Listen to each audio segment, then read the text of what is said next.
On my birthday, yes, the one day where you expect joy, laughter, maybe even a surprise or two, my world collapsed. Not because of my wife, but because of my mother-in-law. Instead of a gift, she handed me an envelope. And inside that envelope were divorce papers. Now I know what you're thinking. Why would a mother-in-law do that? Why not my wife directly? And why, of all places, at my luxury birthday party in front of everyone I knew? Trust me, those were the same questions racing in my mind that night. But before I take you into that moment, let me rewind a little.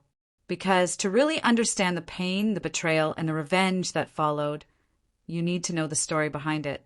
Before we dive in, if you enjoy true-to-life revenge stories like this, make sure to subscribe right now so you don't miss the next one.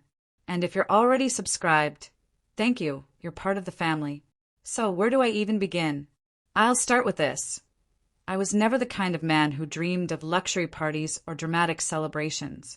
I liked simplicity, but after marrying into my wife's family, things changed. Her mother, my mother-in-law, was always obsessed with appearances. Big cars, big homes, expensive jewelry, the kind of lifestyle where everything had to be perfect on the outside, no matter how rotten it was inside. And I'll admit it, at first I went along. I wanted to impress them. I wanted to fit into their world. So, when it came for my birthday, my wife and her mother insisted on throwing a grand luxury party. You deserve it, they said. You're part of the family now, they said. Little did I know, that same family was already planning my downfall. Now, imagine this scene for a moment. The chandeliers sparkling above. Waiters carry trays of champagne. Everyone dressed in their finest suits and dresses. My colleagues, my friends, even some of my own family, all gathered there to celebrate with me. On the outside, it was perfect. But on the inside, my marriage was quietly cracking. And at the center of those cracks stood my mother-in-law. She never liked me. Not from day one. Maybe because I wasn't rich enough for her daughter. Maybe because I didn't bend to her controlling ways. Or maybe because she simply couldn't stand to see her daughter happy without her approval. Whatever the reason, she made it her mission to interfere in every part of our lives. And as the months passed, I noticed something strange. My wife, who once stood by me through everything, started changing. She'd pick fights over the smallest things. She stopped trusting me. She even stopped listening to me. It wasn't her fault entirely. I knew exactly who was whispering into her ears, poisoning her against me. But still divorce? And at my birthday party? That was something I never expected. And here's where it gets even worse. You see, betrayal from your partner is painful enough. But betrayal that comes from your partner's family, the people who should support your marriage, not destroy it, that cuts deeper. That night, when my mother-in-law walked up to me with that smug smile on her face, I thought maybe she was about to give me a gift, maybe say a kind word once. But when she pressed that envelope into my hand and whispered, "Happy birthday, enjoy your freedom," I felt my blood run cold. The crowd around us didn't know what was happening yet.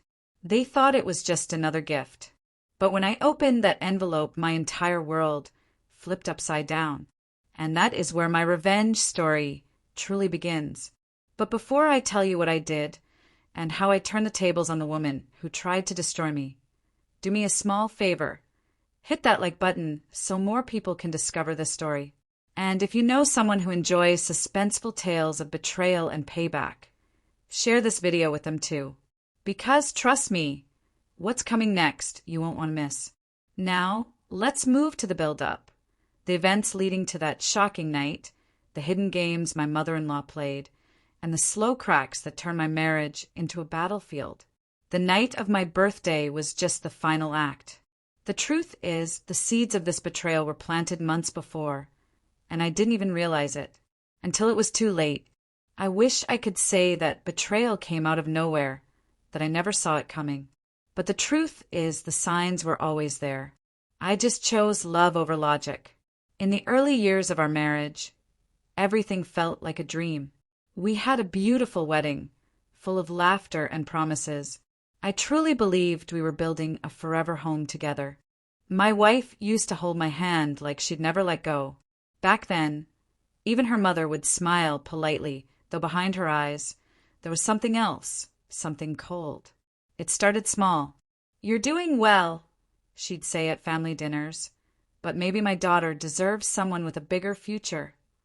I'd laugh it off, but inside those words burned. My wife never defended me. Maybe she didn't notice, or maybe she agreed. Over time, the comments grew sharper. She'd criticize how I spoke, how I dressed, even the way I celebrated small wins. And slowly, I noticed my wife listening to her more than to me.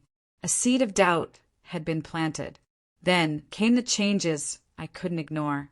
Late-night phone calls that ended the second I walked into the room. New friends I never met. Excuses about long evenings out. She wasn't the same woman I married. Her warmth was fading, replaced with distance I couldn't bridge. Still, I held on. I kept telling myself it was just a rough patch. And when my milestone birthday was approaching, I thought maybe, just maybe, that celebration could bring us back together. My mother-in-law insisted on planning it, calling it her gift to me. I wanted to believe her, but something about her sudden generosity felt wrong. Even as the party drew closer, I couldn't shake the unease. There was a chill in the air between us, whispers I wasn't meant to hear. I told myself I was imagining things, but deep down I already knew something big, something cruel was coming. And I was right. What I didn't realize that night was that my mother-in-law's gift wasn't just about ending my marriage, it was about humiliating me in front of everyone I loved. If you've ever dealt with a toxic in-law, you'll understand this. Make sure to subscribe, because this story is only getting darker. That night, the chandeliers sparkled like stars. Laughter echoed through the grand hall. Champagne glasses clinked, and every guest's eyes turned toward me, the man of the hour. It was my birthday, and for a moment I felt like the king of my world. Friends surrounded me. Cameras flashed. Music played softly in the background. I thought this was the happiest day of my life. But happiness has a cruel way of disguising betrayal. My mother-in-law walked up to me, her smile sharp as a blade. In her hands was a perfectly wrapped gift box, tied with golden ribbon. Everyone leaned in, waiting to see what treasure she had brought. With a grin, she whispered, "This is from the family. You deserve it." I opened it. Inside there wasn't a watch, a suit, or anything to celebrate a birthday. It was an envelope. My fingers trembled as I pulled out the divorce papers. My wife stood beside her mother, avoiding my eyes. Gasps spread through the room like wildfire. Guests whispered. Jaws dropped, and the music suddenly felt like mocking laughter. My chest tightened, but I refused to let them see me break. I folded the papers slowly, forced a smile, and raised my glass as if nothing had happened. "Thank you," I said calmly, my voice steady. Inside, though, I was burning. They thought they had humiliated me. They thought I was broken. But that night, I made a silent promise. This was only the beginning. If you're with me in this journey, don't forget to hit subscribe and share, because what happened next will leave you speechless. She thought she won that night, but she had no idea I was already steps ahead. I held the divorce papers in my hands, their sharp edges cutting into my fingers as though they wanted to draw blood. Gasps still echoed across the hall, but I didn't let my smile fade. My mother-in-law thought she had written the final chapter of my story, right here in front of everyone. She thought she had broken me. But the truth?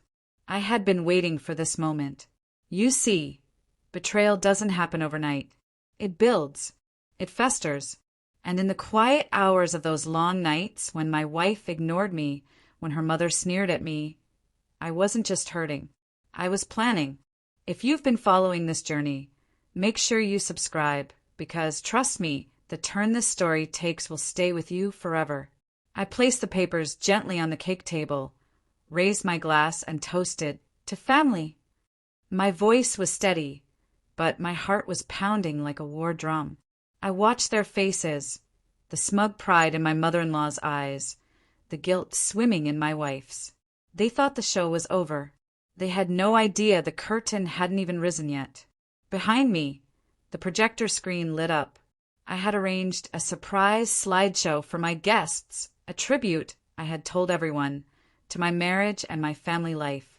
They clapped, expecting a display of happy pictures.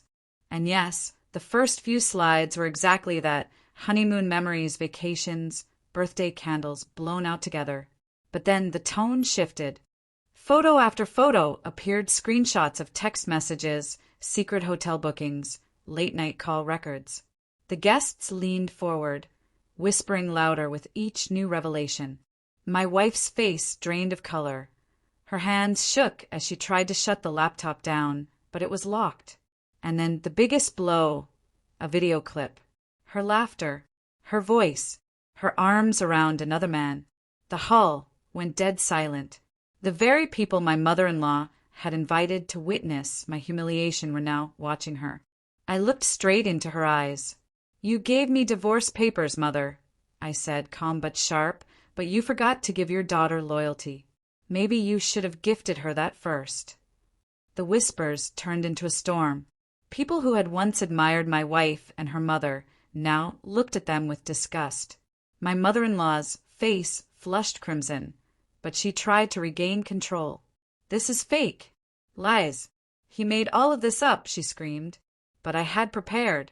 Witnesses from the hotel, bank statements, even mutual friends' confessions.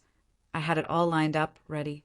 And with every document revealed, her voice grew smaller, weaker.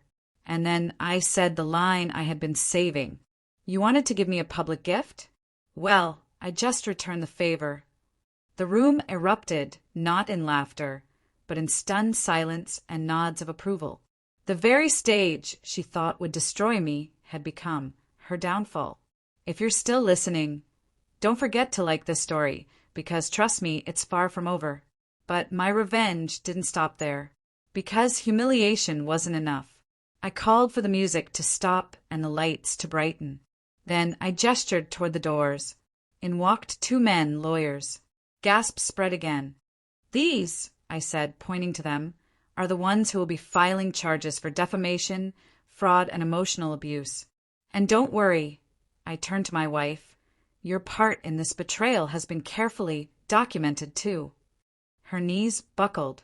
She looked at her mother, but even the older woman couldn't find words anymore.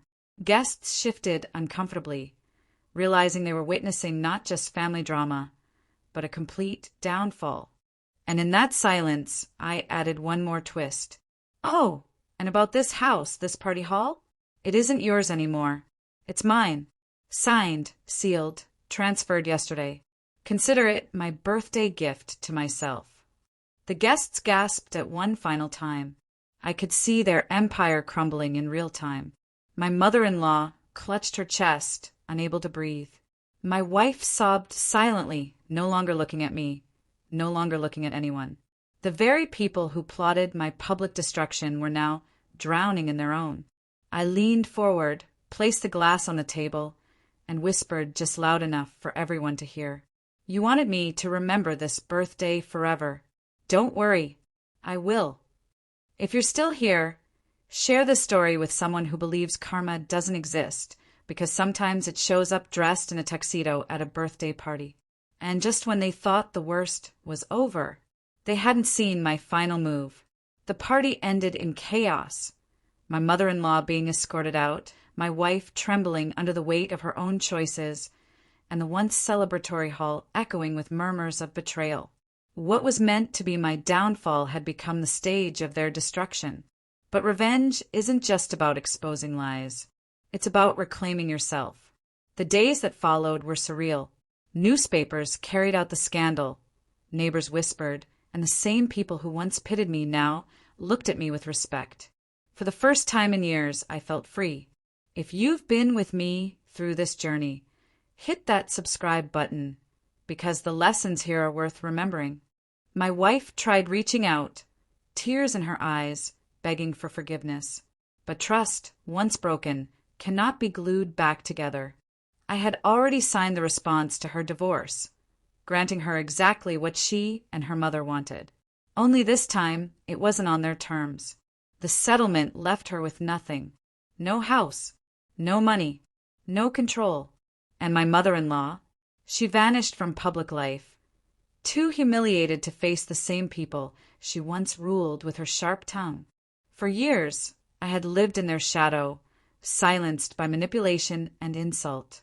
But that night, at my birthday party, I didn't just expose them, I rediscovered myself. I began rebuilding my business, my friendships, my happiness. I traveled. I laughed again. I even started writing my story, hoping others trapped in toxic relationships would see that silence is not strength, action is. If you know someone who feels powerless, share the story. Sometimes hearing how one person fought back can light the fire in another. Was I heartbroken? Yes. Did I lose the woman I once loved? Absolutely. But did I also gain something greater? Without a doubt. I gained freedom. I gained respect. I gained the strength to never let anyone write my story but me. So when people ask me, was revenge worth it? I simply smile and say, it wasn't about revenge. It was about justice and about taking back my life. And as for that birthday party, it will forever be remembered, not as the day I was humiliated, but as the day I rose. Thank you for staying with me through this journey. Subscribe now, because more stories are coming, and each one will remind you. Sometimes the darkest betrayals create the brightest awakenings.